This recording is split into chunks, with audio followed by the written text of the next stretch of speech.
All right, what's going on, guys? This is Rob, and we are back with Secret Invasion. And in this video, we are covering the involvement of Deadpool.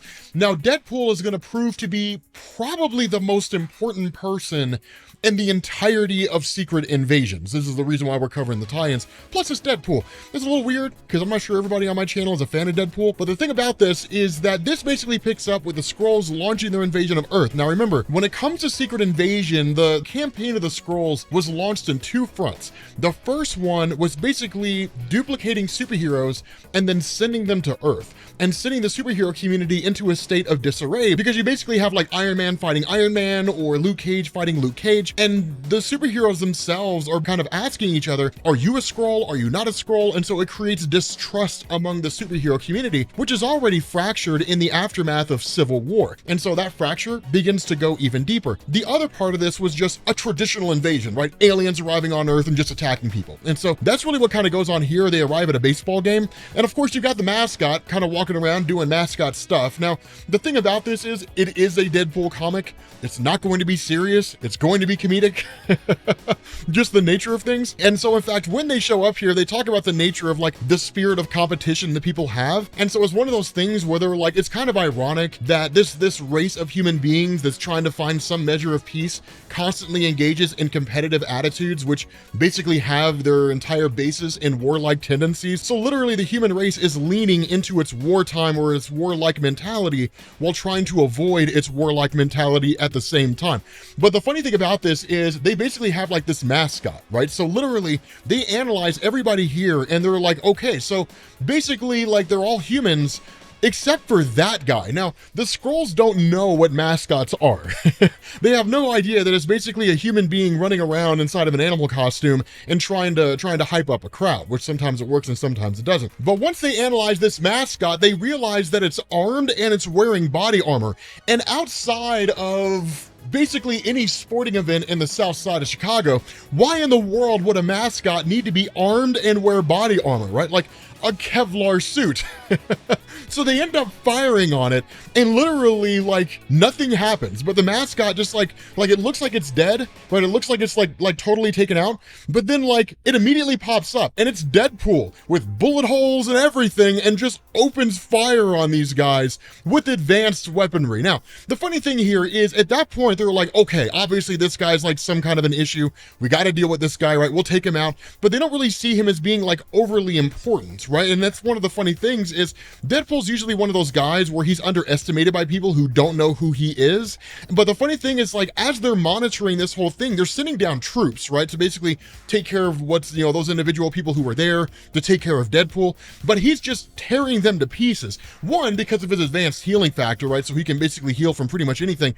And two, because of the fact that the guy's got just firearms and just unloading everything on everyone. Now, one of the funny situations is when those soldiers get down there, Deadpool has like the secondary voice in his head. So one of the things that's happened when it came to Deadpool in Marvel Comics, and kind of a quick little history here, is you had Deadpool, who was originally introduced by Rob Liefeld, right? So he was like the super high octane, fast-paced superhero of like the 1990s, more of an anti-hero than anything else, but you didn't really know where his allegiances lie. He fought Wolverine and Cable for a little while. That bolstered his popularity because they were so popular, and then he started dropping off in popularity because people stopped buying comics. In the late 1990s, basically Joe Kelly started writing Deadpool, gave him more of like a dark humor where he broke the fourth wall a couple times. Christopher Priest got his hands on Deadpool and he started breaking the fourth wall all the time. And then Marvel started bringing in things like additional voices inside of his head to where he would basically talk to himself. And these different voices have represented different aspects of his character, but that's why you literally see him just conversing with a voice in his own head, because it's kind of his moral compass to a degree, so it's almost like the narrator explaining what's going on.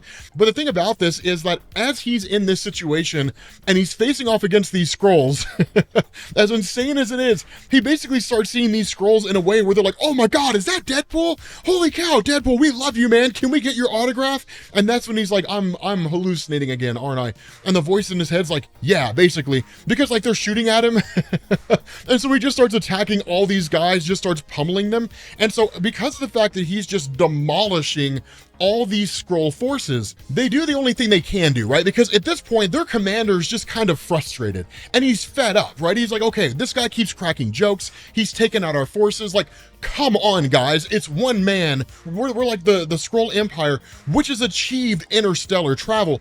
We should be able to take this guy out fairly quickly. But the problem with this is, like, as they're attacking this guy, like as they're attacking Deadpool, he's crushing their forces. And so they end up firing on him using their ship's like weapon cannons, right? Which basically like annihilates the mascot body, which leads them to believe that like he's been killed. The problem is when they get to the mascot, he's not there. Like, he's gone. And in fact, he's on top of the ship. And so what they end up doing and realizing that is they dispatch the Super Skrull. Now the Super Skrull is kind of the Skrull's sort of prime weapon, right? Technically speaking, the Super Skrull was basically a member of the Skrull race who had all the powers of the Fantastic Four. What goes on here in Secret Invasion is that the Super Skrull has kind of changed its purpose to where it's basically a combination of different superheroes' powers. So really, it's not really the Super Skrull in the traditional sense. It's not a Skrull that has the powers of the Fantastic Four. It's just a Super Skrull that has a variety of powers unto themselves, right? So kind of borrowing that concept and changing it up a little bit. But what ends up happening is with Deadpool basically on this ship, he starts planting these bombs and then detonates them and actually incapacitates the ship, destroys the Skrull ship.